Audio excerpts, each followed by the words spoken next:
बीडमध्ये शेतकऱ्याची आत्महत्या, कर्जबाजारीपणामुळे घेतला टोकाचा निर्णय। बोरखेड येथील 52 वर्षीय शेतकरी लक्ष्मण भानुदास क्षीरसागर यांनी गळफास घेऊन संपवले जीवन। घटनेनंतर पोलिसांची धाव, पंचनामा करून मृतदेह ताब्यात। लिंबा गणेश आरोग्य केंद्रात सुविधा अभावी शवविच्छेदनात अडथळा, नेकनूर रुग्णालयात हलवताना 2 तासांचा विलंब, नातेवाईक त्रस्त।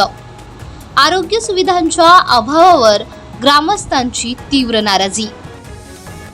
बीड तालुक्यातील बोरखेड येथील लक्ष्मण भानुदास क्षीरसागर या शेतकऱ्यानं कर्जबाजारीपणामुळे दुपारी लिंबाच्या झाडाला गळफास घेऊन आत्महत्या केली। पोलीस पंचनामाही झाला आणि पोलीस या लिंबा गणेश प्राथमिक आरोग्य केंद्रामध्ये शवविच्छेदनासाठी घेऊन आलेले आहेत। मात्र गेली 2 तास झाले या ठिकाणी ताटकळत बसले आहेत। म्हणजे मरणानंतरसुद्धा प्रेताची हेळसांड होत आहे। आणि या ठिकाणचे डॉक्टर वैद्यकीय अधिकारी डॉक्टर आंधळे त्यांचं असं म्हणणं की या ठिकाणी कटर नाही आहे, जो माणूस असतो तो नाही आहे, चौसाळ्याचा माणूस बिझी आहे। तर ही घटना केवळ आजची नाही आहे, यापूर्वी अशा घटना घडल्या आहेत। संबंधित प्रकरणामध्ये जिल्हा आरोग्य अधिकारी डॉक्टर उल्हास गंडाळ यांच्याशी आम्ही संपर्क साधला असता त्यांचं असं म्हणणं की बऱ्याच PSCमध्ये शिपायांची कमतरता आहे, कटरची कमतरता आहे। तर नेमकी किती लोकांची कमतरता काय त्यांनी मला अजून सांगितलेलं नाही आहे, परंतु त्यांचं असं म्हणणं आहे की शिपायांची कमतरता, कटरची कमतरता।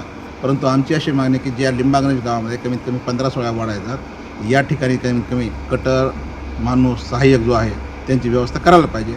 अन्यथा ग्रामस्थांना रोषाला जिल्हा प्रशासनाला जावं लागेल।